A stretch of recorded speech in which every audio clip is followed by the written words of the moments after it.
मसीह खुदावंद में आपकी सलामती हो। आजमाइश में से निकलने के बाद अगर आप लूका के इंजील उसके 4वें बाब 4थे बाब को पढ़ें तो वहां पर लिखा है कि खुदावंद यीशु मसीह 40 रोजा आजमाइश में से जब पूरे उतरे गुजरे निकल आए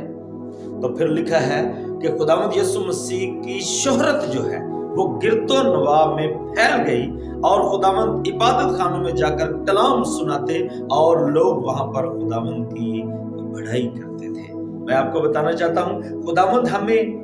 जितनी बड़ी आजमाइश में डालता है ना उतनी ही बड़ी उसके साथ बरकत जुड़ी होती है। जब हम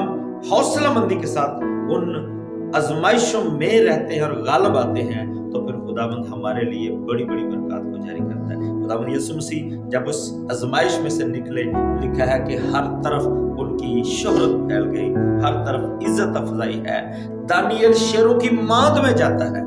यह आसान काम नहीं है, आजमाइश भी बहुत बड़ी है, शेरों तक पहुंचे,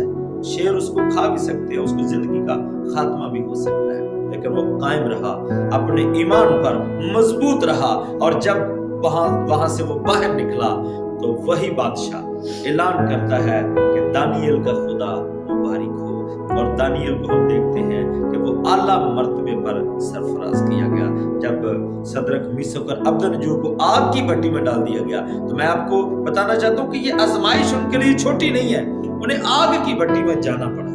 लेकिन नतीजा क्या निकला? जब वो वहां से निकले तो लिखा है सूबों की गवर्नरी उनको दी गई, सूबों की कार पर्दाजी पर वो लोग मुकर्रर हुए। हमारा खुदावंद अगर हमें बड़ी आजमाइशों में डालता है ना तो फिर तैयार हो जाए, बल्कि आपकी खुशी और बढ़नी चाहिए इस ईमान के साथ कि अगर ये मेरी आजमाइश बड़ी है ना तो इसके बाद जो मेरी बरकत है वो इससे भी बड़ी है। तो आज मैं आपको बताना चाहता हूं कि जब अब्राहम से खुदा ने कहा कि जिसे तू प्यार करता है उसे मेरे लिए कुर्बान कर दे, अब्राहम अपने बेटे को साथ लेके जा रहा है,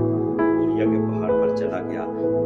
मज़बा बना दिया, लकड़ियां चुन दी, अपने बेटे को वहां पर लटा दिया, सब कुछ कर दिया, लेकिन इसके बावजूद वो ईमानदारों का बाप ऐसे ही नहीं बन गया। ईमान जिंदा है कि जिस खुदावंद ने मुझे ये कहा है ना कि अपने बेटे को कुर्बान कर, उसने मुझे ये भी कहा है कि मैं तेरे बेटे के वसीला से कौमों उम्मतों को पैदा करूंगा। वो जानता है कि मेरा खुदा